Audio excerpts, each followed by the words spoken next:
different individuals' visions, he then causes them to have to wait. And God is saying to you on today, waiting is necessary. Waiting is necessary. Patience is a virtue. Y'all remember hearing that?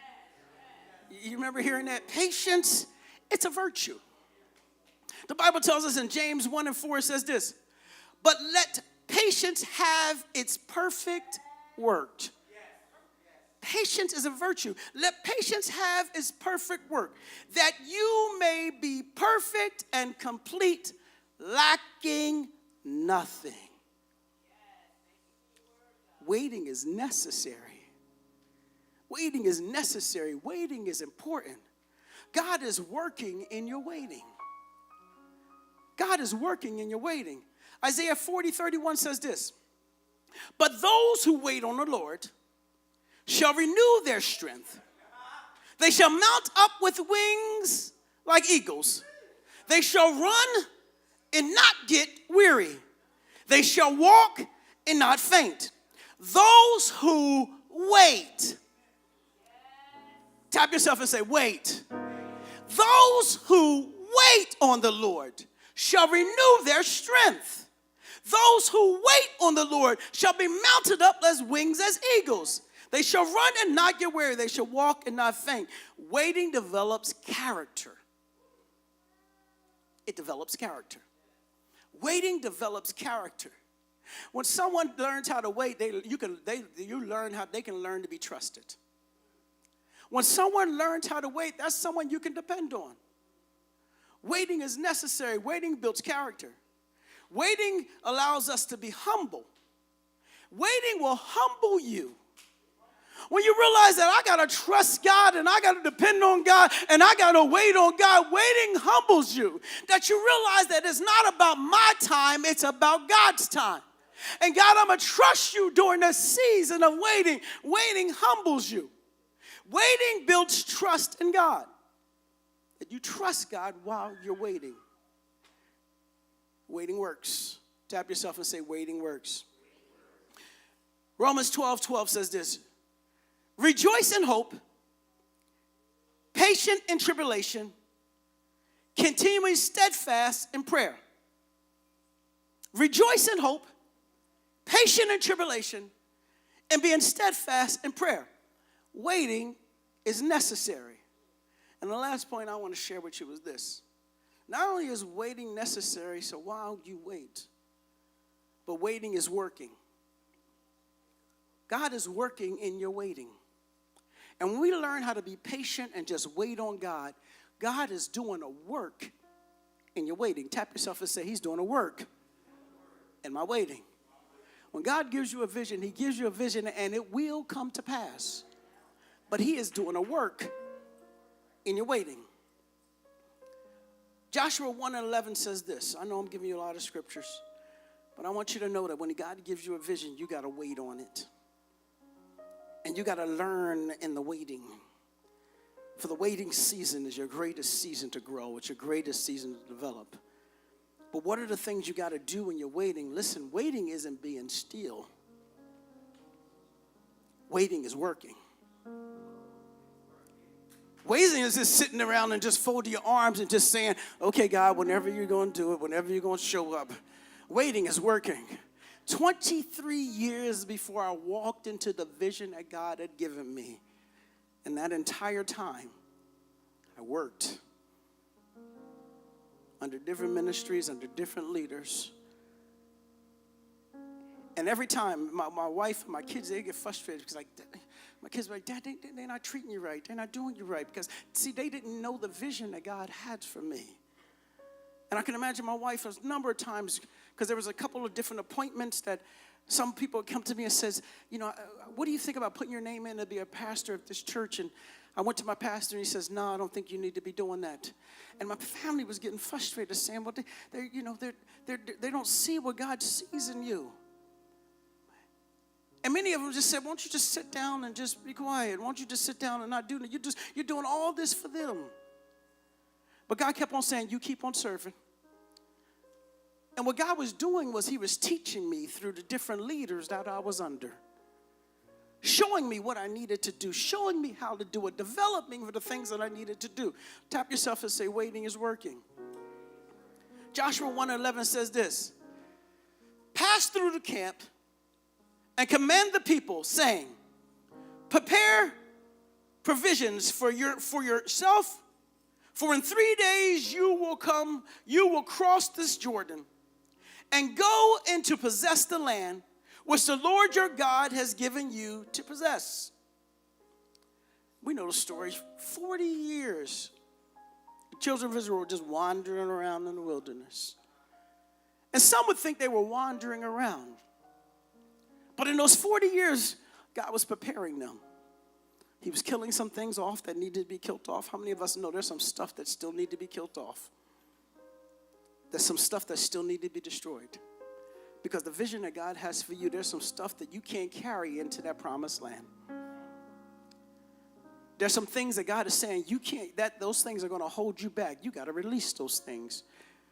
And let's be honest, we got to allow those things to die in our lives. Because God has got you in the season, and God won't bring you out of the season until you're ready. Millions of people died in the wilderness before they came to this place. And after all those people had died in the wilderness, God gets the children of Israel right there. Moses is now dead. God gets to the children of right there, and then he tells Joshua, prepare. I can imagine Joshua say, I'm already ready. I did everything you wanted me to do. And God says, now prepare. He says, for in 3 days, you're about to cross into your promised land. And what God was saying to Joshua, what he's saying to us, is waiting is working. He said, there's still work that needs to be done. Many of you, many times have said, but I've done this and I've done that. God is saying, but I need you to be ready. Waiting is working. As I read in Habakkuk, it says, if it seems slow, wait for it. It will surely come. I don't know how long it takes, and your journey might be a little longer than mine was. But after 23 years of waiting on God, see, many of you think that ministry is just, you just jump on in there, you just start having church. Some people told me, all you got to do is just preach. Well, God brought me into this ministry 13 years ago. And he brought Lady T into this ministry 13 years ago. We started this thing from ground zero. So there were no media team. There was no trustees. There was no ushers. It was just a vision. We had to take all of our savings. See, because we started from ground zero, he just had the vision. We had to take all of our savings and buy all of the media equipment so we could have sound. We're sitting around and God had given me this vision, and I'm saying, God has said, I just want you to trust me. We didn't even have a place. I told the pastor, I said, we're ready. God has moved this on. I received my license. I said, I'm ready. I've served. And God is telling me to go on. Didn't have a place. We said we're going to either use our living room. I had one rental property. I said we're going to take one of those rental property and we're going to turn around. We're going to have church. Because the appointed time is now. All the serving that I did, all the growing that I did, equipped me that I didn't, like I said, we didn't even have a place. And God says, I want you to go to Urban Promise. Didn't even have a relationship with them. And I want you to find out if they have room. I went to them. They gave us the main sanctuary. Y'all know where we were at in that main sanctuary. I walked into that place, and like I said, we didn't have any sound equipment, no nothing. And we trusted God with our last savings, and we brought that savings. And like I said, we didn't have a media department. But guess what? I had served on the media department at my other church. So who do you think set up the equipment? Who do you think set up the speakers? Who do you think did all these things? Because during my waiting time, I just wasn't sitting, I was working. And as many of you know, we started a ministry. They gave us the building on Sunday.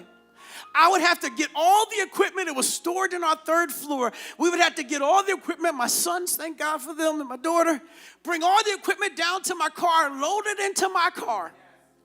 Waiting works. Carried it over to the church, set up the church for Sunday morning. Set up the church for Sunday morning. Somebody say, waiting is worth it. Set up the church for Sunday morning. I knew the importance of having Sunday school. So after I set up the church for Sunday morning, drove to Sicklerville to pick up my bass player, drove back here to him, dropped him off to finish things up, drove to Philly to pick up the keyboarders, drove back from Philly with the keyboarders, taught Sunday school. After Sunday school, got ready for morning service and preached.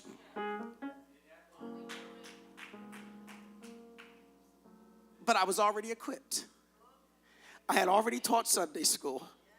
I had already worked in media ministry. I had already done transportation. I had already done all of these things that many people, if they would have walked into ministry and never decided they just wanted to walk in and say, I wanted to preach, wouldn't have been equipped to do what God had already equipped me to do. Waiting is worth it. And not only is it worth it, and I'm closing here, but waiting is worth the cost. See, because people, they look today at our lives, and they don't know the waiting that we had to do or the journey that we had to go through. Waiting is worth it.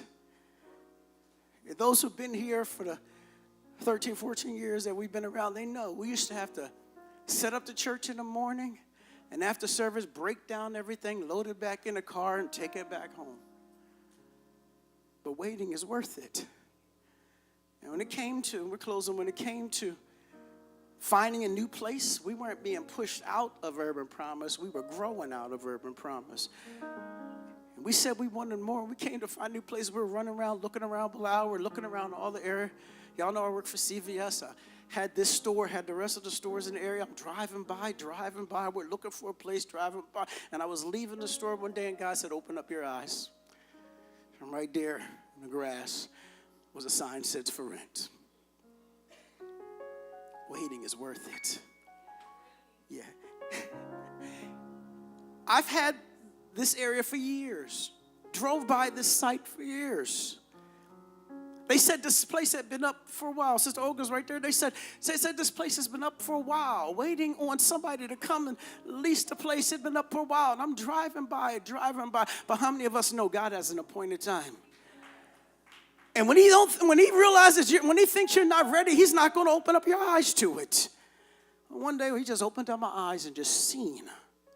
And I'm telling you right now, waiting is worth it. And so I can handle the business because I understood business.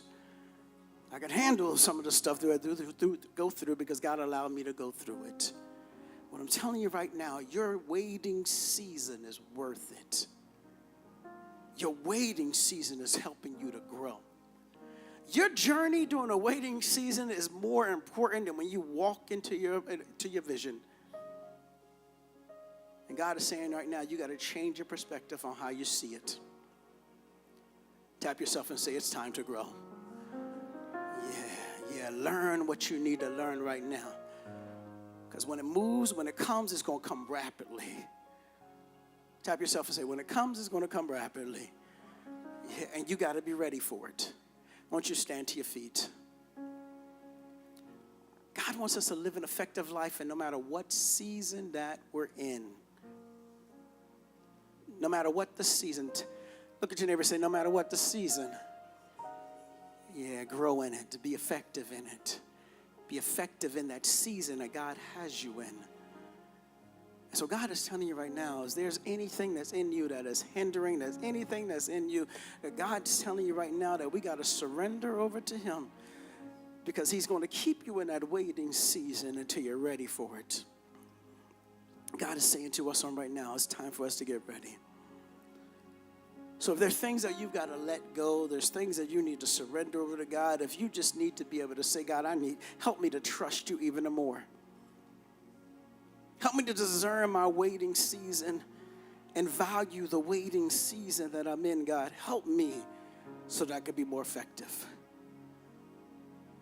God, help me in this waiting season, God, I can continue to grow.